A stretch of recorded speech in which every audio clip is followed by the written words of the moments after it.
मेरे दर्शकों, आपका बहुत बहुत आज के इस सत्र में स्वागत है।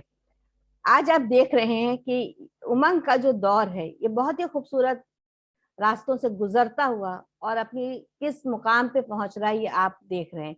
नित्य नए कवि हमारे साथ आ रहे हैं और ये जरूरी नहीं है कि वो कवि हैं। तो आज हम आपका जिनसे परिचय करवाने जा रहे हैं तो ये पंकज कुमार हैं, कर्नल पंकज कुमार भोपाल से। तो आपको समझ में आई क्या वो हमारी कितनी सेवा कर रहे हैं निरंतर। उमेश चंद गुप्ता जी हैं, ये प्रयागराज से हैं और ये केमिस्ट्री के प्रोफेसर हैं। तो देखिए इसका कविता से कोई तालमेल नहीं है, लेकिन फिर भी सब कवि हैं।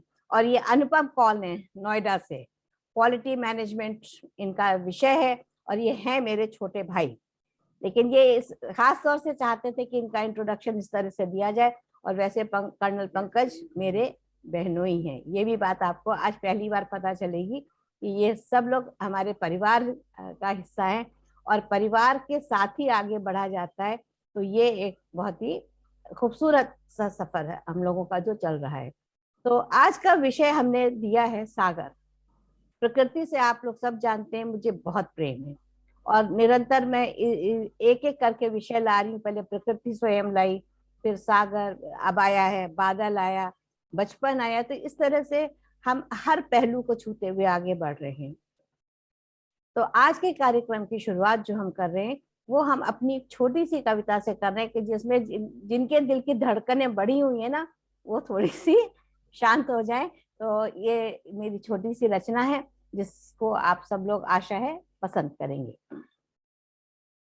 बैठी थी मैं सागर तीरे, बैठी थी मैं सागर तीरे, देख रही थी लहरों को। स्वर्णिम आभा बिखर रही थी, ऊष्मा देती लहरों को। नीला अंबर विस्मित था, नीला अंबर विस्मित था, कैसे ये सब संभव है। अंशुमाली तो मेरा साथी सागर में क्या करता है। मैं तो नीलांबर ही रह गया, मैं तो नीलांबर ही रह गया। सागर बदले अपना रूप, कभी चांदनी कभी अरुणिमा, कभी चांदनी कभी अरुणिमा से सजाए अपना स्वरूप। हुंकार भरती हैं लहरें, हुंकार भरती हैं लहरें, कभी मुझे डराने को, पर मैं भी आनंदित रहता कभी न पास आने को। सागर की विशालता की, सागर की विशालता की कोई न पा सकता है था। इतना गहरा, इतना शांत, रहस्य छुपे हैं जिसमें अथाह। उठती लहरें आती जाती, उठती लहरें आती जाती, टूटती किनारे पर। सीप कौड़ियां मूंगे बिखर जाते धरती पर।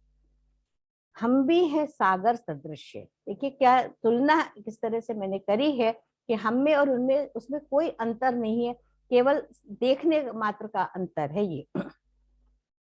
हम भी हैं सागर सदृश, शांत गंभीर भीतर से, पर लहरों की भांति उद्वेलित होते रहते ऊपर से।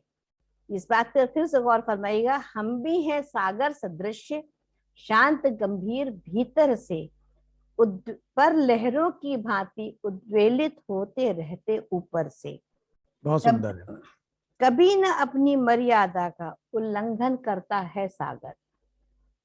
कितने जीवों का घर है, संरक्षण देता है सागर। सीख लिया है मैंने भी, सीख लिया है मैंने भी, सागर जैसा है बनना। सिंधु, ब्रह्मपुत्र, वोल्गा, गंगा, हर नदी को अपनाना है। उन सबके गुण अवगुण, उन सबके गुण अवगुण अपने में समोना है। विशाल हृदय सागर जैसा एक दिन मुझको बनना है। तो ये थी मेरी सोच सागर के प्रति। आशा है आपको पसंद आई होगी। बहुत ही सुंदर, बहुत ही अच्छी रचना है, बहुत ही सुंदर। Thank you. तो दोस्तों अब हम अपने मंच पर आमंत्रित करते हैं कर्नल पंकज को। और आप उनको पहले भी सुन चुके हैं, क्या फायदा उन्होंने हमको सुनाया था, आशा है आपको याद होगा। तो देखते हैं आज वो हमको किस प्रकार से एक तो किस कवि से हमारा परिचय करवाएंगे वो बहुत इम्पोर्टेंट है, क्योंकि मेरा एक ये भी प्रयास है कि हम अपने पुराने कवियों को भी सुनते हुए चले और उसके बाद हम उनकी रचना का रसास्वादन करेंगे। तो पंकज जी, आपका बहुत बहुत बहुत स्वागत है। उमंग के सभी दर्शकों को मेरा कोटि कोटि प्रणाम। और आपके मंच पर आने से मुझे अति हर्ष होता है। आज मैं जिस कवि को प्रस्तुत करना चाहूंगा वो बहुत ही प्रसिद्ध कवि हैं। 17वीं शताब्दी के आरंभ में उनका जन्म हुआ था। उनका नाम है कवि, महाकवि हैं वो भूषण। भूषण जी राजा छत्रसाल के राजकवि थे और उनकी खास बात यह है कि उन्होंने अवधि में वीर रस में रचनाएं करी। वीर रस के बहुत ही सुंदर कवियों में से रहे हैं, उसको बहुत ही पढ़ते ही सुंदर रोमांच हो जाता है। और उन्होंने यमक अलंकार का बहुत ही अच्छा प्रयोग किया है। जो उनकी रचनाएं हैं, मैं पहले 2-4 पंक्तियां ही सुनाऊंगा। बहुत लंबी लंबी रचनाएं हैं जी। और ये जो पहली रचना मैंने ली है वो जब वो राजा छत्रसाल के कवि थे तब उनके बारे में उन्होंने लिखा है कि राजा छत्रसाल जब अपने शत्रुओं को जीतते थे तो उनके घरानों का, परिवारों का क्या हाल होता था और कैसे वो अपने महलों को छोड़कर जंगलों में भटकते थे। तो ये रचना आप लोगों ने सुनी भी होगी, बहुत ही फेमस है। जी, आपका स्वागत है। ऊंचे घोर मंदिर के अंदर रहन वाली, ऊंचे घोर मंदिर के अंदर रहती हैं, कंदमूल भोग करें, कंदमूल भोग करें, 3 बेर खाती तेवे 3 बेर खाती हैं, विजन डुलाती तेवे विजन डुलाती हैं, भूषण भनत शिवराज वीर तेरे त्राती, नगन जड़ाती तेवे नगन जड़ाती हैं। उसी शब्द का उन्होंने 2 बार प्रयोग किया, दोनों बार अलग अलग जी। बहुत ही सुंदर उनकी ये रचना है, बहुत लंबी है जी। मैं एक और रचना उनकी प्रस्तुत करूंगा जब वो। तो आपका यहाँ पर मैं दर्शकों आपको बता दूं, जो इन्होंने अभी यमक की बात करी, तो यमक अलंकार होता है जिसमें एक ही शब्द को बार बार प्रस्तुति होती है लेकिन हर बार उसका अर्थ अलग होता है। जैसे अभी पंकज जी ने खुद ही बताया कि नगन जड़ाती थे वे नगन जड़ाती हैं। तो नगन में एक तो वस्त्रहीन हो गई हैं, ठंड से कांप रही, दूसरे नग्न, नगन से माने जो उनके हीरे मोती थे उनसे वो जड़ाती हैं। तो दोनों उन्होंने इस प्रकार से उसकी तुलना करी। तो ये भी जानना बहुत आवश्यक है, शायद आजकल के बच्चों को अलंकार के बारे में कोई जानकारी नहीं होगी। तो आपने बहुत ही अच्छा ये समय उठाया है, जो उनका आपने पद उठाया है। जी पंकज। फिर छत्रसाल महाराज का दरबार छोड़कर वो शिवाजी महाराज के राजकवि बने और शिवाजी के लिए उन्होंने बहुत सारी वीर गाथाएं लिखी हैं। उनकी एक छोटी सी रचना मैं आपको सुनाऊंगा जी। जिसमें शिवाजी अपनी सेना के साथ जब घोड़े पे सवार होकर निकलते हैं तो उसका दृश्य है। जी। और कहते हैं, साजी चतुरंग वीर रंग में तुरंग चढ़ी, सरजा शिवाजी जंग जीतन चलत है, भूषण भनत नाद विहद निगारन के, नदी नद मद गैबरन केरलत हैं, ऐल फैल खैल भैल भलक के गैल गैल, तारा गजन की ठैल पैल सैल उस लत है, तारा सो तरन धुरी धारा में लगत जिमी, धारा पर पारा पारवार लोहलत। बहुत खूब, बहुत आपने बचपन की याद दिला दी। जो हम लोग बचपन में पढ़े थे कविता, उसके बाद से तो कभी पढ़ने को मौका नहीं मिला, तो आज बचपन की याद ताजा हो गई। तो दर्शकों, आशा है आपको भूषण कवि के बारे में थोड़ा सा ज्ञान प्राप्त हो गया होगा कि किस प्रकार की वो रचनाएं करते थे। और अब हम महान कवि पंकज जी की उनकी स्वरचित रचना को सुनेंगे। आज का जो विषय है वो है सागर। और जैसा लेखा जी ने बताया, सागर तो और बहुत विशाल होता है, उसमें इतने गुण होते हैं, लेकिन मैंने थोड़ा सा इसको अलग तरीके से देखा है। लेकिन और- एक यहाँ पर आपको टोकूंगी, क्योंकि जब मैंने ये विषय दिया तो एक आया था कि सागर और मीना की बात तो नहीं हो रही है, तो ये मैंने बिल्कुल क्लियर कर दिया था कि नहीं, सागर और मीना की बात ना नहीं, होके नहीं, सिर्फ सागर की सागर बात, मतलब हम समुद्र समुद्र की ही बात और करेंगे। सागर और मीन की बात है, सागर और मीना की मीना बात की बात नहीं है।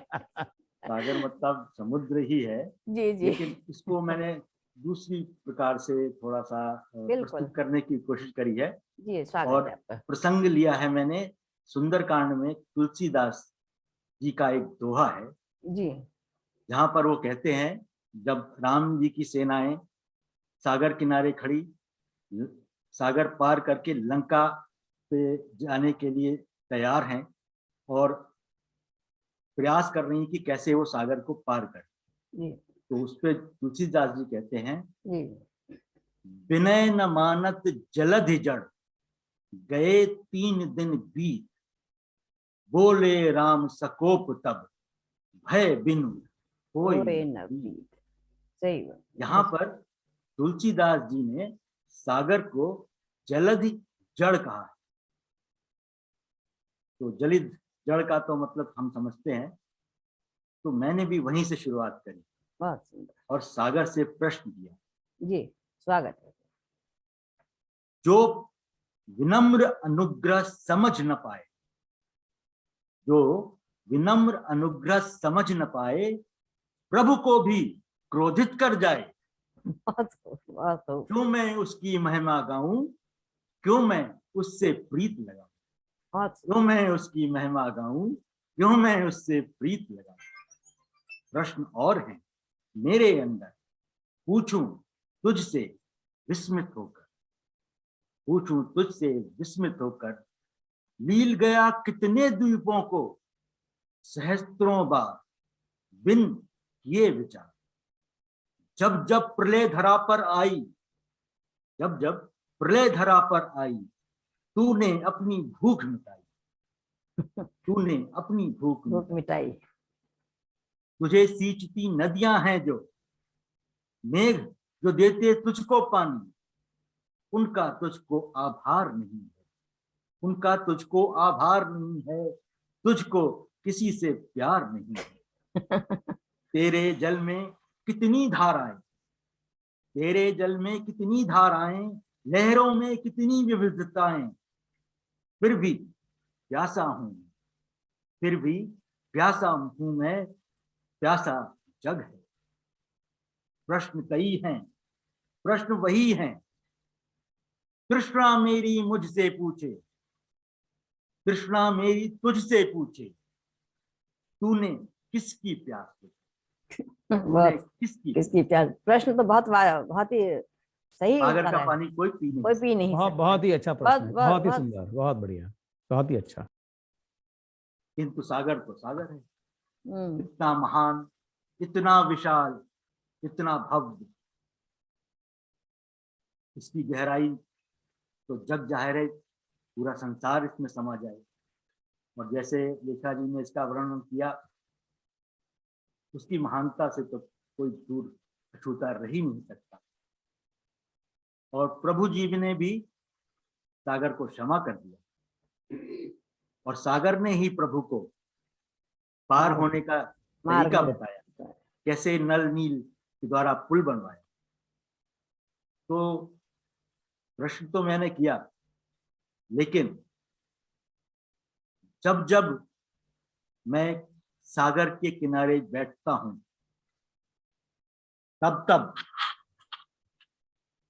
मुझे ये प्रतीत होता है, आंखें बंद करके, और कहता हूं मैं, जब जब आंखें बंद करूं मैं, जब जब आंखें बंद करूं मैं, चाहूं अपने अंदर तेरी जैसी गहराई, जब जब आंखें बंद करूं मैं, चाहूं अपने अंदर तेरी जैसी गहराई, तुझसे कैसे प्रश्न करूं कि किसने, तूने किसकी प्यास, बहुत तुझसे कैसे प्रश्न करूं मैं, तूने किसकी प्यास। प्यास बुझाई। बहुत सुंदर, बहुत खूबसूरत। तो देखिए ये एक दर्शकों कितना एक विविधता है, विषय एक होता है, हर एक की सोच कितनी अलग होती है। तो यही मजा है एक टॉपिक पे बोलने के लिए। तो अब हम इसी के साथ उमेश चंद्र गुप्ता जी को आमंत्रित करते हैं अपने मंच पर। तो और अभी दोबारा पंकज जी को फिर आमंत्रित करेंगे और ये दौर अभी चलता रहेगा। जी उमेश जी। हो गया जी। तो डॉक्टर लेखा जी, जी सबसे पहले तो मैं आपका धन्यवाद करना चाहूंगा कि आपने अपने मंच पर मुझ जैसे तुच्छ इंसान को आमंत्रित किया। ये ना कहिए, आपकी मधुधारा का स्वाद अभी बाकी है हम लोगों के जहन में। ऐसे मत। और आपने जो आज का टॉपिक दिया, शीर्षक जी दिया, वो जी था सागर। जी ये इतना अच्छा टॉपिक है कि इस पे तो जितना कहा जाए और जितने इसके विचार हैं, बड़ा मैं समझता हूँ कि कम ही होंगे। हालांकि मैंने भी कुछ कोशिश की है इस जी विषय पे बोलने की, जो मैं प्रस्तुत कर रहा हूँ। जी, स्वागत है आपका। सागर यानी कि समंदर, जो पृथ्वी के लगभग 2/3 भाग को अपने में समेटे हुए है, अपने में समेटे हुए है, यानी कि घेरे हुए है। इसके रंग और गहराई को कवियों एवं शायरों ने अपनी अपनी सोच के अनुसार व्यक्त किया है। जी लेकिन एक आम आदमी की समझ से यह पालनहार है, यह दानी है। और इसी संदर्भ को लेते हुए मैं कुछ पंक्तियां कहूंगा कि स्वागत है। सबका सागर जैसा विशाल हृदय हो और सोच में वैसी ही गहराई भी। सही। जैसे कि मैं आपकी तवज्जो चाहूंगा, हाँ नाज क्यों न करूं अपनी गहराई पर। नाज क्यों न तो करो कह रहा अपनी है, समंदर कह रहा है जी कि नाज क्यों न करूं अपनी गहराई पे, राम को भी करनी पड़ी थी इल्तिजा मुझसे। बात सही। राम को भी करनी पड़ी थी इल्तिजा मुझसे। सागर की मौजें जब जब साहिल से टकराती, साहिल से टकराती हैं, शांत भाव से पस्त होकर लौट लौट वो आती है। बात को बात को नहीं अहंकार। अब देखिए, सागर भी हमको एक सीख दे रहा है, एक शिक्षा दे रहा है। जी नहीं अहंकार करो कभी भी, यही सीख दे जाती है, यही नहीं सीख दे दे जाती। जाती है। जैसा कि अब सागर कह रहा है, मैं सागर से कहलवा रहा हूं, जी बोल रहा है सागर, मैं समंदर हूं। हाँ, मैं समंदर हूं, हर युग में था, हूं और रहूंगा। मुझ में अथाह जल है, असंख्य संपदाएं हैं। मुझ में गति है, रफ्तार है, धार है और तेवर भी। हाँ, बात को चाहूं तो मैं, चाहूं तो मैं प्रलय ला सकता हूं, चाहूं तो मैं प्रलय ला सकता हूं, अट्टिकालिकाओं को गिरा सकता हूं, जीवन को भटका सकता हूं। लेकिन मैं ऐसा करूंगा नहीं, लेकिन ऐसा मैं करूंगा नहीं। क्योंकि क्यों नहीं करेगा? देखिए, अब सुनिए आप। क्योंकि मेरे सीने में भी एक दिल है, मेरे सीने में भी एक एक दिल। दिल है, जी एक गंभीर दिल। मेरे सीने में भी एक दिल है, एक गंभीर दिल, एक सोच है, एक सोच है, एक गहराई है, एक मस्ती है, एक मुस्कुराहट है। मुझ में सब आए, सब समा जाए, नदी नाले जो भी है जो भी उनको आए। जी जी। मुझ में एक प्रतीकात्मक है ये। बिल्कुल मुझ बिल्कुल। में सब आए, सब समा जाए, कोई उदास न लौटे, कोई उदास न न लौटो, जी। गगरी भरता हूं, प्यास बुझाता हूं। अब ये प्यास बुझाने का जो मैंने संदर्भ लिया है, लिटरल मीनिंग में तो ये है कि समुद्र प्यास नहीं बुझाता, हम्म। लेकिन आजकल प्रयास चल रहे हैं और इजराइल जैसे देश में समुद्र के खारे पानी को सादे पानी में बदला जा रहा बदला है। जा रहा है जी हाँ, तो उसी संदर्भ से मैंने लिया जी। कि प्यास बुझाता हूं, बस मेरा इतना ही कहना है मानवता से, बस मेरा इतना ही कहना है मानवता मानवता से, से जी। मेरा इम्तिहान ना लो, मेरा इम्तिहान ना लो, कहीं दिल बदल ना जाए, बहुत खूब। कहीं दिल बदल बदल ना ना जाए। तो ये देखिए एक नया पहलू सामने आया कि सागर का दिल भी देखा गया। किसी ने गहराई देखी, किसी ने जाए। उसके खारापन देखा, किसी ने लहरों को देखा, और जी, उमेश गुप्ता जी ने उनका दिल देखा। दिल तो ये यही एक खूबी है हर एक की अपनी सोच की। जो कहा जाता है जहां ना पहुंचे रवि वहां पहुंचे कवि, तो ये कवि की सोच होती है। जी, तो जी, जी, इसी के साथ अब हम अनुपम कौल जी को आमंत्रित करते हैं अपने मंच पर। और धन्यवाद। देखिए जी आप। धन्यवाद लेखा दीदी। हाँ आज आपने मुझे आमंत्रित किया इस मंच पे, उमंग पे। ये मेरा सौभाग्य है, इतने दिनों से इतने अच्छे कवियों को, इतने अच्छे साहित्यकारों को आपके मंच पे देखा, सुना, बहुत ही अच्छा लगा। मैंने नहीं सोचा था कि मुझे भी कभी इस प्रकार यहाँ आने का मौका मिलेगा। सच बात यह है, मैं कवि नहीं हूँ। और मैं अपने आप को उमेश जी, मैंने अपने आप को एक शब्द दिया है, क्योंकि मैं तभी लिखता हूँ जब मुझे कोई कारण होता है। तो मैंने वो शब्द अपने आप को दिया है कि मैं वर्ड स्मिथ हूँ, शब्दों का लोहार हूँ मैं। तो मैं एक नेचुरल कवि नहीं हूँ, ना शायद बन पाऊंगा कभी, लेकिन जब मुझे कोई कहता है तो मैं शब्दों को जोड़ तोड़ के कुछ रचनाएं बनाने के प्रयत्न करता हूँ। तो वही मैंने आज भी किया है। लेकिन उसके पहले मैं, जैसा कि आई थिंक फॉर्मेट है, तो मैं पहले एक कवि को का परिचय कराना चाहूंगा। बिल्कुल। जो आप लोगों ने बहुत कवियों को इस मंच पर सुना, लोगों ने प्रस्तुत किया है। छायावादी कवि, आज पंकज जी ने इतने अच्छा वीर रस के और भाषा के इतने धनी कवि का परिचय कराया भूषण जी से हम लोगों को। जब वो पढ़ रहे थे कविता, तो मुझे वो रटी पड़ी थी, मेरे मुंह से भी मुझे वही भी ऑटोमेटिक निकलती है, शब्द यही हो निकल रहे थे जाता मेरे है। मुंह पे। इतने बिल्कुल सुंदर बिल्कुल। कविता का उन्होंने आज प्रस्तुतिकरण किया है। लेकिन मैं जिस कवि को आज आपसे परिचय कराना चाहता हूँ, वो यथार्थवादी कवि है, लेकिन उनको समकालीन है बहुत से छायावादी कवियों के। तो इनका नाम है दुष्यंत कुमार जी। और ये बहुत कम आयु में ही अनफॉर्चुनेटली इनका निधन हो गया था। मतलब ये मुश्किल से 40-42 साल के थे। लेकिन जिस प्रकार की इन्होंने अपने समय में यथार्थवादी जो कविताएं लिखी थी, वो बड़ी ही सुंदर है। उसमें से कुछ तो बड़ी ही आइकॉनिक है, जो भी अभी जब मैं आपको उन पंक्तियों से आपका परिचय कराऊंगा तो आपको भी याद आएगा। तो इनकी पहली एक कविता साये में धूप जो है, वो बड़ी फेमस है वो। और उसके कुछ पंक्तियां मैं आपको सुनाता हूँ। लोग हाथों में लिए बैठे हैं अपने पिंजरे, लोग हाथों में लिए बैठे हैं अपने पिंजरे, आज सयाद को महफिल में बुला लो यारों। वाह, आज क्या बात है, सयाद को महफिल में बुला लो यारों।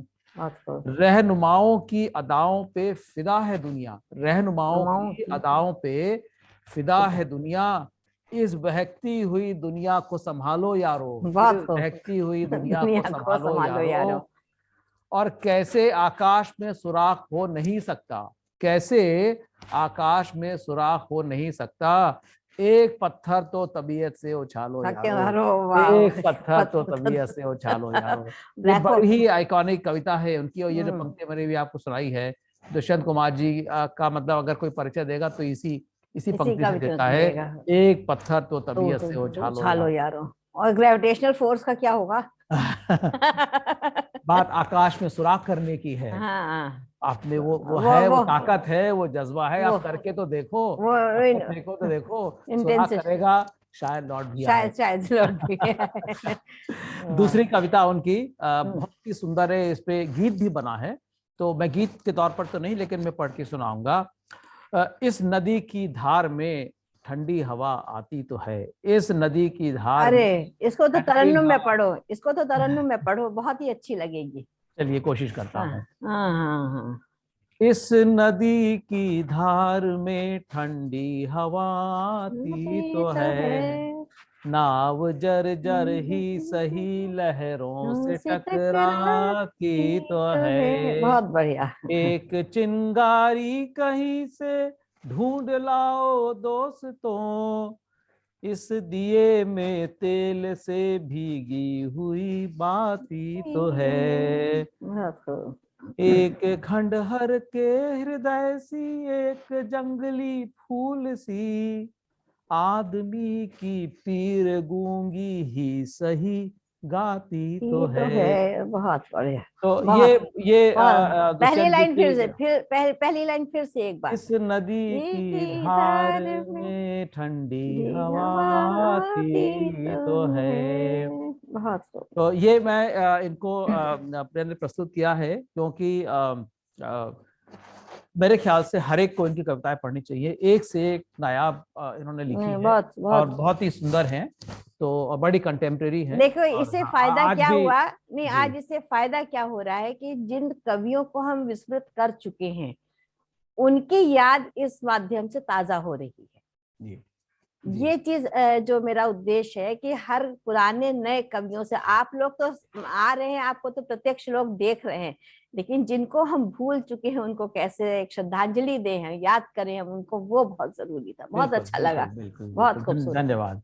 बहुत तो अब खूबसूरत। मैं अपनी जो पहली कविता आपको सुनाऊंगा जो मैंने हम्म लिखी है, हम्म उमेश जी ने कहा उनके लिए बड़ा आसान था सागर में कविता लिखना, मैं आपको स्पष्ट बताता हूँ मेरे लिए बड़ा क्लिष्ट था, बड़ा मुश्किल था, भाव लाने बड़ा ही मुश्किल था। तो मैंने विचारा कि मैं किस प्रकार से इसको इसकी रचना करूं। तो मैंने इसका परिप्रेक्ष्य ये है कि अंग्रेजी के दो बहुत महान ऑथर थे, एक थे सैमुअल टेलर कोलरिज जो कि 17वीं 18वीं 19वीं शती में थे।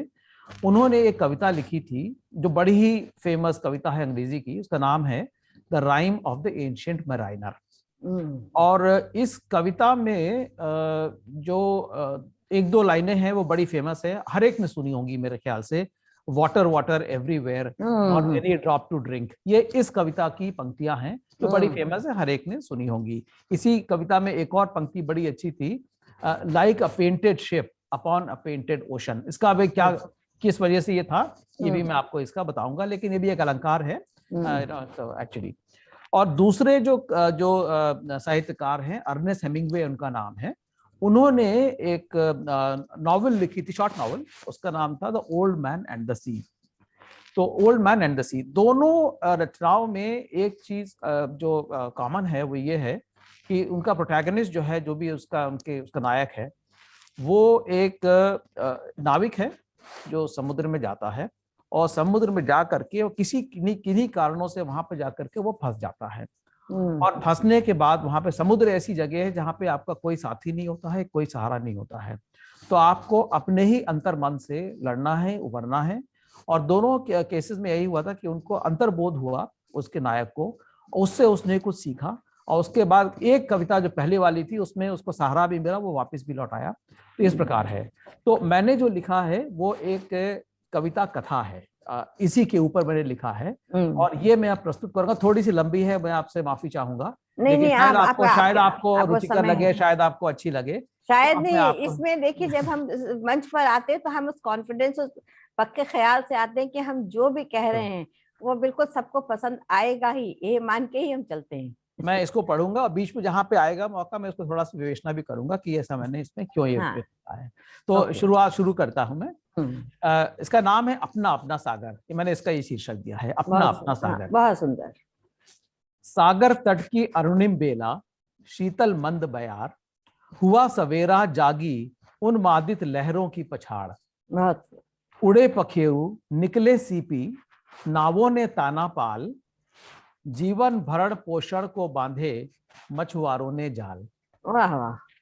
तीव्र पवन से पाल उड़ाती निकली तरनी एक, खेता दुर्बल हाथों जिसको मछुआरा था नेक। वाह। आज भरूंगा जाल मीन से लौटू ना खाली हाथ, निष्फल श्रम की तोड़ कड़ी, दूं बुढ़िया को सौगात। बहुत वो बेचारा कई बार जाता था, खाली हाथ लौट खाली के हाथ आता लौटता था। था। आज वो ये मन बना के संकल्प, निकला था, हाँ, आज मैं जरूर कुछ ना कुछ पकड़ के लेकर। लाऊंगा और मेरे घर में जो मेरी पत्नी है, बूढ़ी वृद्ध पत्नी, उसको मैं कुछ ना कुछ दूंगा।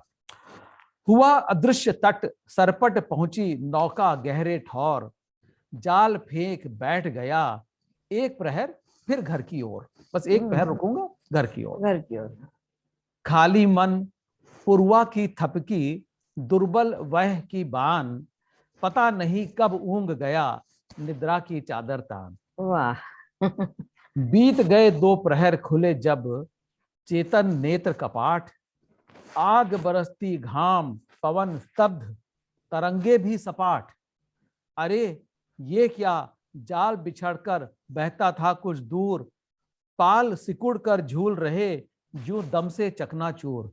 तो स्थिति बिल्कुल बदल गई, हवा बदल रुक गई। गई, कुछ नहीं, बिल्कुल नाव रुक गई, ना वो आगे जा सकता है, ना ये उसकी स्थिति आ गई। अब इसमें जो पंक्तियां आएंगी वो आप, बैठी नैया मौन स्थिर सागर के बीच, बांध लिया हो फोटो में जैसे कोई चित्र को खींच। ये वही है, like a painted ship like a painted ship upon the, बांध लिया हो फोटो में जैसे कोई चित्र को खींच, बीच समुंदर निपट अकेला नाविक सोच हताश, जल ही जल है चतुर दिशा फिर भी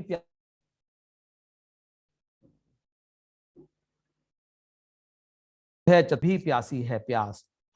अर्णव कैसा इंद्रजाल ये, संकट में है प्राण, बीच समुंदर में लिखा है मेरा महाप्रयाण। क्या बात। तेरी लहरों ने ना जाने कितने जीवन सींचे, क्यों निष्ठुर बन आज पड़ा है अपनी अखियां मीचे। देव सुरों को गगरी भर अमृत रस बरसाया, जतन करूं मैं भी पी पाऊं मंथन की मधुमाया। वाह, क्या बात। और यदि उत्सर्ग समय का है ये विधि विधान, खारे जल को क्षीरोदधि कर मुक्ति दो भगवान। खारे जल को क्षीरोदधि कर मुक्ति दो भगवान। बहुत खूब। अब देखिए, अब थोड़ा समय आगे बढ़ा। सांझ का सूरज लुढ़क चला, अब क्षितिज का मुख चूमे, सिंदूरी किरणों की छतरी आसमान में घूमे। बहुरंगी संध्या की आभा जल और नभ पर छाई, सागर छाया पटल पर रंगों की कूची हो लहराई। धरती की गोधूली पर हैं कितने कविता लेख, धरती की गोधूली पर हैं कितने कविता लेख, बीच समुंदर की संध्या कितनी अद्भुत देख। छटा बदलती जादूगर का पल पल नया अजूबा, डूबा दिनकर सागर में या सागर रस में डूबा, डूबा दिनकर सागर में या सागर रस में डूबा। एक पंक्ति खास है, तरणी तरंग में तर गई, तरणी सूरज तरणी तरंग में तर गई, तरणी अंतरहार मेरी नैया अंतरहार, तरणी तरंग में तर गई, तरिणी अंतरहार मैं भी पार लगू वह तरणी मेरे तारणहार। बहुत सुंदर। आगे सुनिए, अब फिर समय थोड़ा और आगे बढ़ा। निशा की चादर फैल चली, सविता की बिजली काट, निशा की चादर फैल चली, सविता की बिजली काट, डरमत नाविक यहाँ नहीं मनुष्यता की घात, डरमत नाविक यहाँ नहीं मनुष्यता की घात। देखो ध्रुव तारा हर नाविक का संगी साथी मीत, ब्रह्म गुरु सा दिखलाता दिशा भ्रम को जीत। धवल चांदनी खेल रही लहरों संग आंख मिचौली, कभी रुपहली मीन उछल कर बरबस करे ठिठोली। अब ये उसका नजारा देख रहा है रात का। धवल चांदनी खेल रही लहरों संग आंख मिचौली, कभी रुपहली मीन उछल कर बरबस करे ठिठोली। निर्जन बिरहा तमस नहीं ये तो जीवन के लक्षण है, पायो निधि के जल से कितने प्राणों का तर्पण है। पायो निधि समुद्र का ही पर्यायवाची है। पायो निधि के जल से कितने प्राणों का तर्पण है। भूमि के स्वामित्व की मद में मानुष इतराता है, भूमि के स्वामित्व की मद में मानुष इतराता है, धरती के टुकड़े कर उसके मोह में प्राण गवाता है। जल के अंतर का जग सबका, ना सीमा ना हाता है, जिसमें जीवन मंजुल सहचर और आमोद समाता है। ये जीवन के जल बहुत की सु- दुनिया की बहुत बात कर सुंदर, रहे हैं। बहुत सुंदर। भूतरणी के नाविक ओ भव सागर के स्वामी, सागरमयी करो सब दुनिया निष्पापी निष्कामी। भरा प्रेम नाविक के दिल में और नहीं अब चाह, सब जीवों को दे दो भगवान सह अस्तित्व की राह। सब जीवों को दे तो दो दे दो भगवान सह अस्तित्व की राह। तो उसके अंतर से इतनी अच्छी जो भावना निकली, उसने ब्लेसिंग दी सबको। तो उसके बाद क्या हुआ, अरे ये कैसी दिव्य प्रभा आसमान में आई, ब्रह्म दीप्ति है या मेरे ही अंतर की ज्योति छाई। ये कौन मेरे मुख को शीतल थपकी दे सहलाए, प्राण फूक नैया के पाल परचम सा लहराए। दिव्य शक्ति सा पवन झकोरा सरपट भागे नैया, बींदे बींदे बांधे पीछे जाल समोए, भर भर कर जल परियां। जाल में अपने आप जल जल परियां मछलियां आगे फंस गई। नत मस्तक अश्रु भर नाविक, क्या है ये वरदान, अज्ञानी में रत्न आकर तू दर्शन निधि की खान। नाविक मैं पर पार लगाता महानाविक कोई और, हर नैया का एक खेवैया हर कश्ती का ठौर। मैं हत बुद्धि भव सागर के भेद से हूं अनजान, रहूं सधर्मी दे दो इतना जीने का संज्ञान। रहूं सधर्मी दे दो इतना जीने का संज्ञान। बहुत बहुत बहुत सुंदर, बहुत सुंदर। अगर ये तुमने इतने प्रयास से लिखी है तो बहुत ही ज्यादा खूबसूरत है। इसका कोई वर्णन नहीं किया जा सकता, कोई कंपैरिजन कहीं कुछ है ही नहीं। बहुत सो धन्यवाद। ब्यूटीफुल, बहुत ही Thank you. बढ़िया। और इतना देखो, ये इसमें कितनी एक अच्छी चीज आ गई, सरेंडरेंस की भावना आ गई कि जब आप सरेंडर हो जाते हैं तो आपका सब काम जो है वो अपने आप ऑटोमेटिकली होता है। बिल्कुल, तो यही भाव है। बिल्कुल यही भाव है। And this is so beauty, मतलब इसकी ब्यूटी का कुछ वो नहीं है। तो वर्ड्स में थो, लेकिन मतलब उसने शब्दों का इतना अच्छा तुमने संग्रह इकट्ठा करा है कि वाकई मजा आ गया। बहुत so beautiful. Thank you so much. तो पंकज जी, ये तो बहुत ही आनंद वाली स्थिति हो गई है। बहुत आनंद वाली स्थिति है। बहुत आनंद वाली। तो अब आपकी रचना सुनते हैं कि अब आपने किस तरह से देखा। इन्होंने तो बिल्कुल एक पूरा सजीव चित्रण ही खींच दिया, और जैसे एक एक चीज जो ये बयान कर रहे थे लग रहा था कि सामने घटित हो रही है। बहुत खूबसूरत, बहुत खूबसूरत, बहुत सुंदर। अब तो इसके बाद तो मुझे लगता है अनुपम जी अपने आप को कभी कहना ही पड़ेगा, उनको अपने कहना आप ही पड़ेगा। नहीं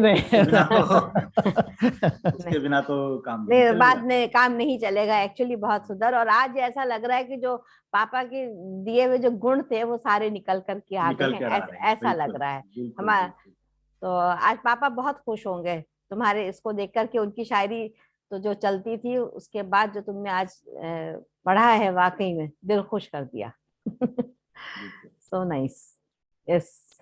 तो पंकज जी, अब मैं अपनी एक छोटी सी कविता, बल्कि उसको कविता ना कहकर मैं उसको अकविता कहता हूँ जी। वो अकविता ही है। और इसका जो मैंने अनुपम जी से ही एक पॉइंट लिया, जब वो कह गए कि कविता लिखना उनके लिए बहुत ही मुश्किल था। हालांकि लगा नहीं उनकी कविता सुनकर कि बिल्कुल नहीं लग रहा है। ऐसा लग रहा है कि बचपन से लिख ही रहे और कोई काम ही नहीं कर रहे हैं।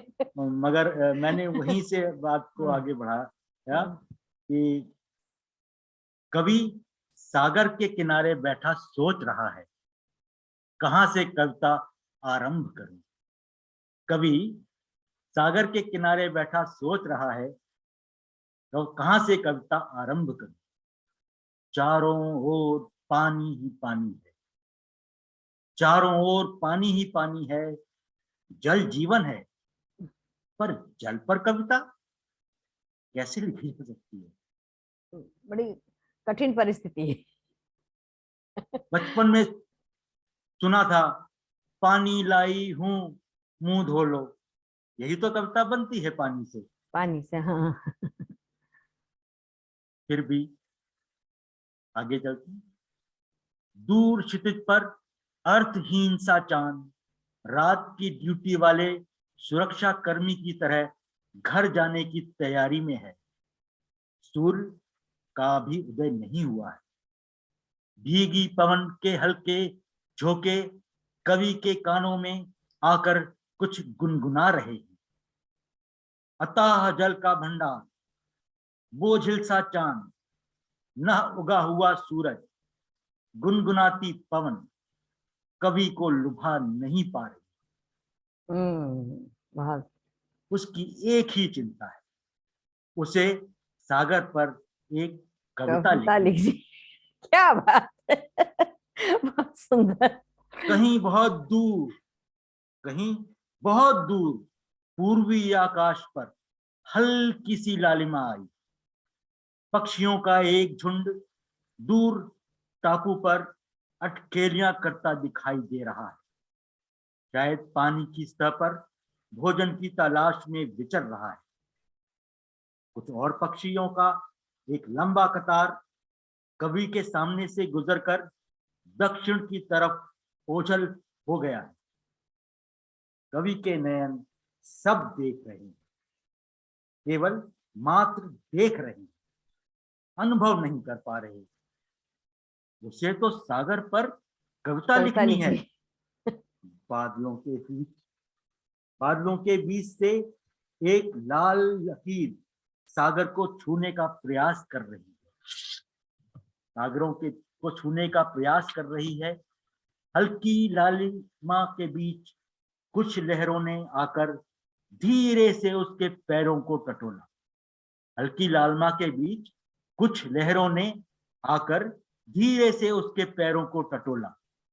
कवि की चेतना कुछ कुछ जागी, फिर लौटती लहरों के साथ चेतना भी लौट गई।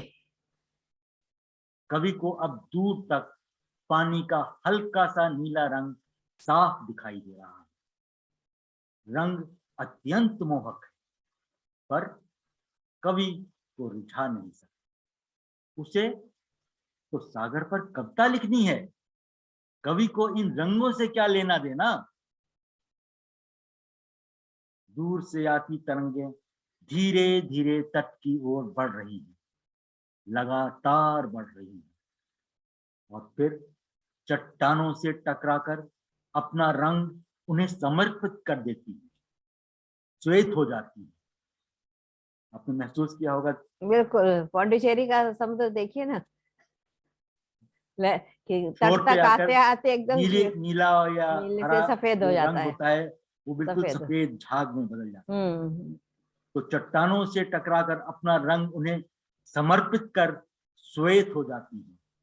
लहरों का यह रंग बदलना भी कवि के लिए कोई महत्व नहीं रखता। उस पर तो केवल सागर पर कविता लिखने का भूत सवार। जाने कब तक वो यूं ही कविता के इंतजार में सागर के किनारे बैठा रहे। पता नहीं कविता आएगी या नहीं आएगी, कोई नहीं कह सकता। कोई नहीं। बहुत ये गोवा का असर है, मुझे लगता है। बहुत ही बढ़िया, बहुत मजा आ गया सुन के। बहुत वाकई कविता लिख ही नहीं पाया, क्या बात है। बहुत सुंदर। और कविता ही है, कविता ही हो गई। बहुत सुंदर। कविता का इससे बढ़िया मैं रूप कभी नहीं सुना होगा। एग्जैक्टली। तो बहुत सुंदर। तो उमेश जी, अब हम आपका स्वागत करते हैं आपकी नई रचना के साथ में। आप अनम्यूट कर लें अपने को। उमेश जी, अनम्यूट कर लीजिए।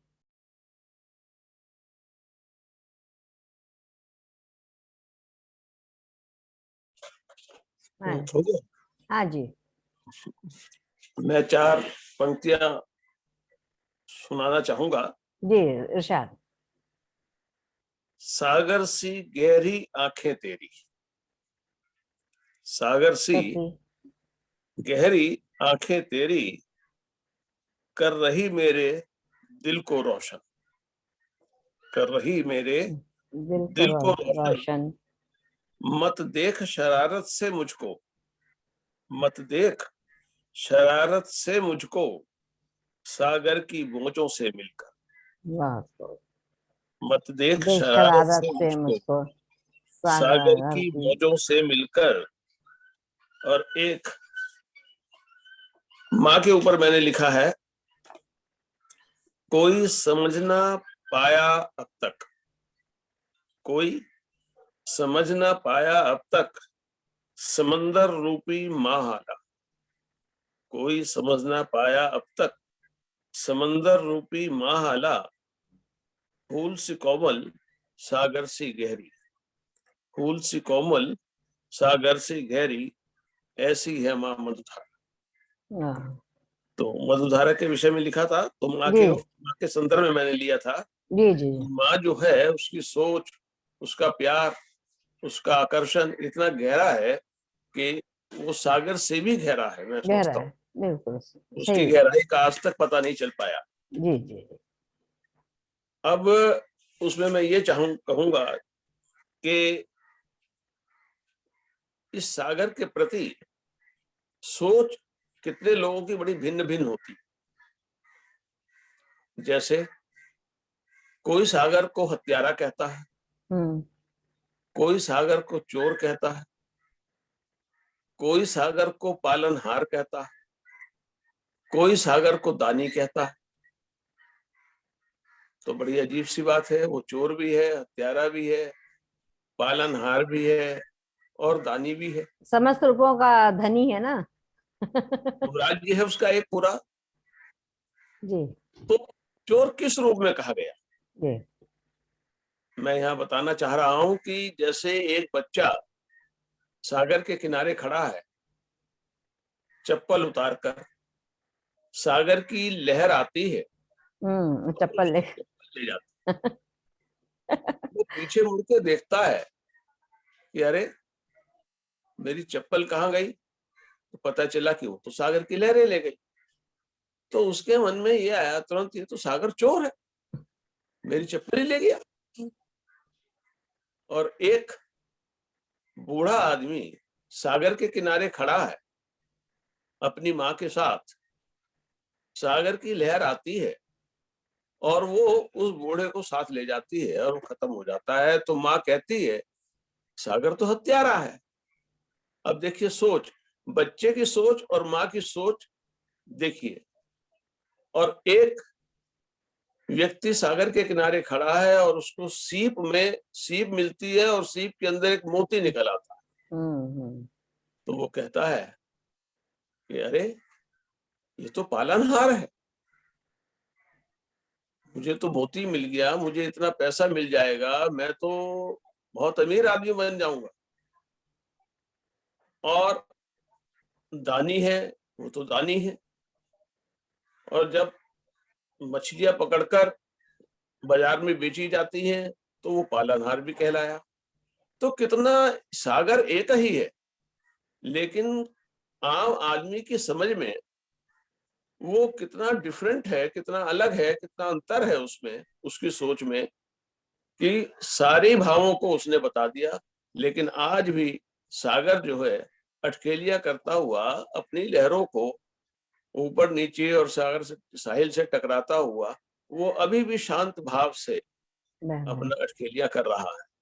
तो मेरा यही कहना है यहाँ पर कि सागर एक है और जितने भी शख्स हैं, जितने भी आम आदमी हैं, खास भी हो, आम भी हो, सबकी विचारधाराएं उस बेचारे सागर के प्रति कितनी अलग अलग है कि उसको कितनी संज्ञाएं दे दी जाती हैं, लेकिन फिर भी वो अनवरत गति से अपनी लहरों को उछालता हुआ दूसरों के चेहरों पर मुस्कुराहट और शांत का भाव लाता है और सुकून की जिंदगी देने की वो कोशिश करता है। जी मेरा यही कहना है। जी धन्यवाद। तो ठीक है, थैंक यू। बहुत ज्ञान दिया आपने इस मामले में। ये भी सागर का एक रूप हो सकता है जो हम लोगों ने नहीं सोचा होगा। हम सागर को किस किस रूप से देखते हैं, यही यही बात है बहुत खूबसूरती की कि हर आदमी अपनी निगाह से कैसे उसको देखता अपनी है, निगाह से जी कैसे जी देखते नहीं, हैं और क्या उसकी समझ है। बहुत ही अच्छे से आपने जितने उपमाएं दी हैं सागर की, वो सब बिल्कुल सजीव हैं। सब आपने बड़े अच्छे उदाहरण दिए आपने, वाकई में बहुत ही सुंदर था। चलिए जी। धन्यवाद धन्यवाद धन्यवाद। तो अनुपम जी, अब हम आपकी अगली रचना सुनेंगे। तो मेरी जो अगली रचना है वो भी जैसे अभी अभी उमेश जी ने बताया और पंकज जी ने भी जैसे कहा था कि सागर किनारे बैठ, कितने चीजें होती रहती हैं सागर में। और तो उसका एक रूप और था जो कि आज से करीब 15-16 साल पहले आया था। तो इस मेरे कविता का नाम और जो विषय है वो है सुनामी। तो मेरा विचार ये था कि सागर की चर्चा हम लोग कर रहे हैं तो उसका ये रूप जो है जरूर आज के इस मंच पे वो भी आए। उसके ऊपर मैंने कुछ लिखा है और ये कविता की ही शैली में है। हालांकि मैं मेरी अपनी पसंद है वैसे कि मैं मीटर में या राइम रिदम में ही लिखने की हमेशा कोशिश करता हूँ, बट ये दूसरी शैली में है तो इसके लिए मैं आपको प्रस्तुत करता हूँ। बिल्कुल स्वागत है। सुनामी के ऊपर है ये। बरसों से सहज सागर की आदत सी हो गई थी। बरसों से सहज सागर की आदत सी हो गई थी। रेत पर उठती गिरती लहरें आई हैं तो लौट भी जाएंगी। बिल्कुल, रेत पर उठती गिरती लहरें आई हैं तो लौट भी जाएंगी। और उछलेंगी अगर तो खेल बनाकर हो जाऊंगा उन पर भी सवार। बिल्कुल सर्फिंग। दौड़ूंगा सागर की छाती पर मोटर बोट से डोर को बांध और कभी गगन छतरी पर झूलूं आकाश को लांग। ये आमतौर पे जो होता है सागर किनारे वाटर स्पोर्ट्स। मालूम है ज्वार उठेगा तो हट जाऊंगा कुछ कदम। मालूम है ज्वार उठेगा तो हट जाऊंगा कुछ कदम। तट का सागर ही तो है तनिक ज्यादा तनिक कम। तट का सागर ही तो है तनिक ज्यादा तनिक कम। फिर एक लहर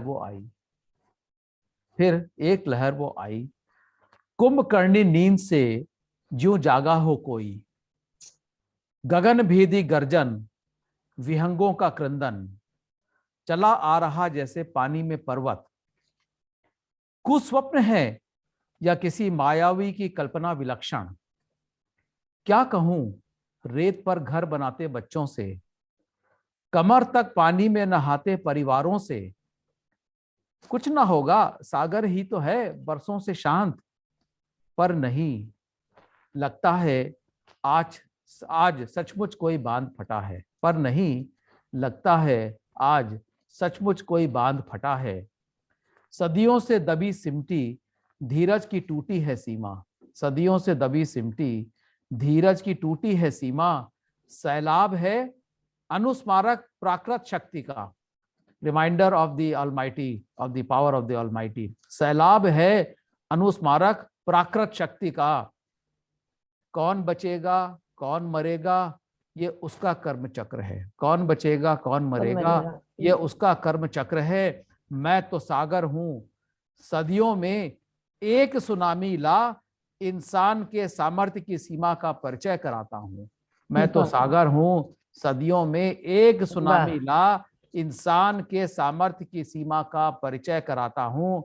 हाँ तुमने ठीक कहा वैसे मैं वही हूं जिसकी तुम उपमा देते हो धीर गंभीर शांत।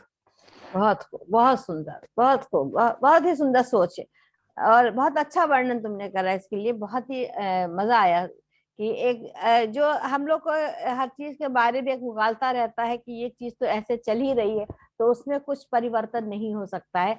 तो उसका बहुत ही सजीव वर्णन करा है, बहुत ही अच्छा लगा। एक जो पंक्ति मैंने लास्ट में ली है शायद आपको भी ख्याल ही होगा। भगवती शरण वर्मा जी ने पुस्तक लिखी थी सामर्थ्य और सीमा। वो हर मेरा ये मानना है हर व्यक्ति को वो किताब जरूर पढ़नी चाहिए। मैं आपको अपना लिमिटेशन पता चलता है कि आप कहाँ तक पहुंच सकते हो और वो कहाँ उसकी सीमा कहाँ शुरू होती है आपकी कहाँ अंत होती है। और ये आज बहुत अच्छा विषय रहा है क्योंकि इससे हर किसी को ये एक चीज समझ में आएगी कि हम लोग जो बिना पंख के उड़ने की कोशिश करते हैं और कहाँ लौट के गिरना है। यानी जो चाहे वो पर्वत हो चाहे वो नदियां हो चाहे वो सागर है उनकी जो शक्ति है उसको समझना पड़ेगा। हम इतने बड़े ब्रह्मांड में एक धूल के कण के समान है लेकिन जो हमारा अहंकार है वो हमको कहाँ से कहाँ पहुंचा रहा है। तो उसको समझना पड़ेगा कि किस तरह से जीवन को जीना है और अपने जो पांचों तत्व हैं उनकी किस प्रकार से हमको उनके प्रति जो ग्रेटिट्यूड होता है आभार हर समय प्रकट करना चाहिए कि आज उनकी वजह से हम जीवित हैं और हम इस प्रकृति में जो चाहे वो हम अपनी मर्जी से कर रहे हैं, लेकिन कहीं ना कहीं सीमाएं हैं, उसको जरूर समझना चाहिए। तो आशा है दर्शकों आपको बहुत मजा आया होगा आज के कार्यक्रम में। और आज मैं इसका जो अंत में अपनी एक छोटी सी रचना सुना रही हूँ।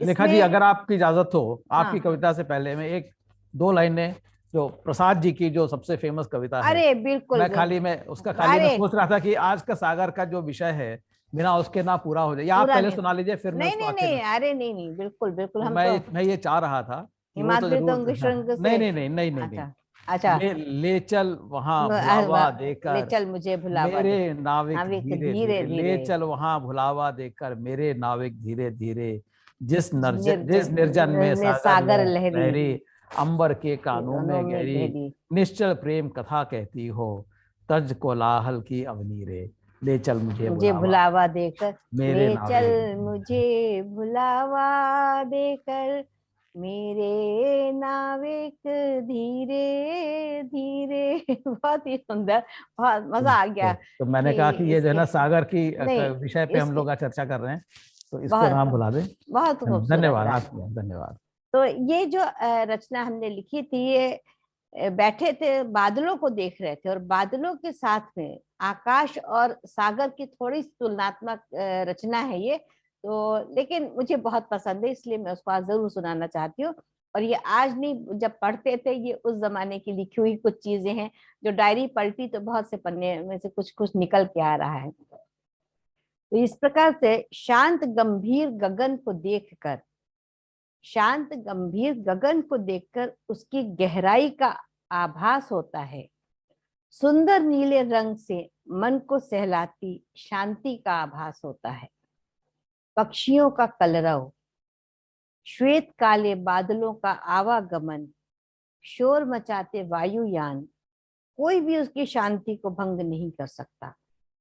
उसके ठहराव, उसकी निस्तब्धता को तोड़ नहीं सकता। कितना धैर्य मिलता है इस विशाल गगन को देखकर, कितना धैर्य मिलता है इस विशाल गगन को देखकर, उसकी नीलिमा में खोने को मन चाहता है। और इधर है नीला सागर, और इधर है नीला सागर, उतना ही नीला, गंभीर, परंतु चंचल लहरों के शोर ने उसे कितना अलग कर दिया है। परंतु चंचल लहरों के शोर ने कितना अलग कर दिया है नील गगन से। दोनों की गहराई में, दोनों की गहराई में, नीलिमा में कितनी असमानता है। एक में डूबने और एक से उबरने को जी चाहता है, एक में डूबने और एक से उबरने को जी चाहता है। तो ये मुझे रचना जब मैंने लिखी थी, मुझे बहुत अच्छी लगती थी और मैं इसे बार बार पढ़ती थी। तो आशा है दर्शकों आज आपने बहुत बहुत एंजॉय किया होगा। वाकई में सागर के कितने स्वरूप देखने को आज हमको मिले, और ये जो महान विभूतियां आज हमारे मंच पर उपस्थित हैं, इनका तो मैं हृदय से आभार करती हूँ कि आज इन लोगों ने आके जो रौनक बढ़ा दी है इस मंच की, उसके लिए तो कोई शब्द नहीं है मेरे पास। आप लोगों का बहुत बहुत धन्यवाद। और दर्शकों आपसे निवेदन है कि आप इस हमारे चैनल को लाइक करें, शेयर करें और सब्सक्राइब करें, ज्यादा से ज्यादा लोगों तक इसको पहुंचाएं और इसका आनंद उठाएं। और कमेंट्स अपने कमेंट बॉक्स में दीजिएगा, जिसको पढ़कर हम भी उसका आनंद ले सकें। तो यहीं पर आज हम अपनी वाणी को विराम देते हैं, और आप सभी लोगों का बहुत बहुत धन्यवाद हमारे साथ जुड़ने के लिए। Thank you so much. धन्यवाद।